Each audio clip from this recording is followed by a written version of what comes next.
Hi guys! Kararating ko lang galing sa trabaho. At tingnan nyo, mag-unboxing tayo guys. May pakete ako dumating kaninang umaga lang. Tingnan nyo, from Malta.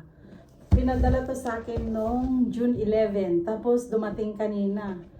Nung trinak nung kaibigan ko, ang sabi wala pang nakalagay na out for delivery, pero kaninang umaga biglang may nagtimbre at saka ayan binigay na sa akin yung pakete ko. Tingnan natin kung anong laman nito guys. Well, buksan na natin.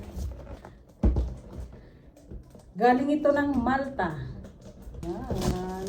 Excited na ako. Hindi ko lang kasi nabuksan to kaninang umaga. Kasi may pasok ako.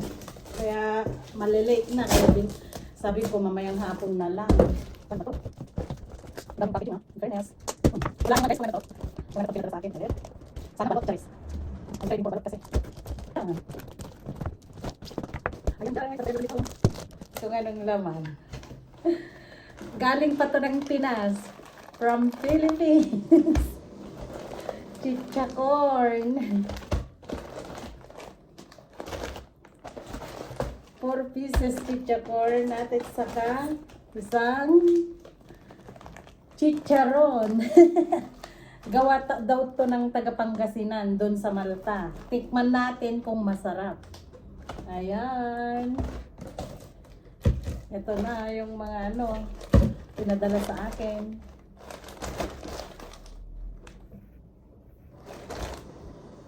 Guys, ito na lahat. Thank you so much sa nagpadala sa akin. Alam mo yung favorite ko talaga. Thank you.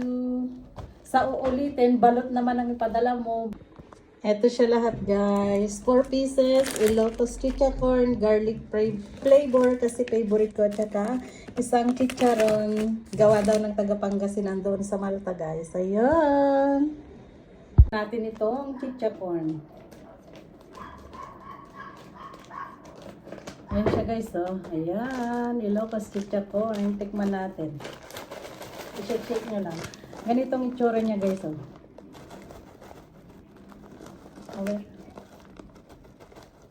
Ganyan. Ganyan siya. Kikita nyo. Tikman natin. Namiss ko to guys kasi favorite ko. Namiss ko to ang lasa niya. Ang sarap.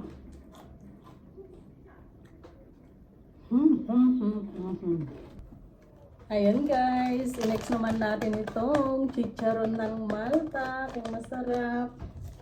Aber, medyo nadurog na pero okay lang, carry lang.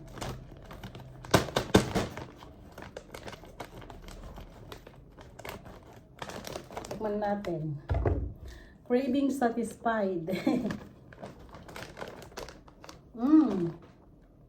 Yan. Chicharon.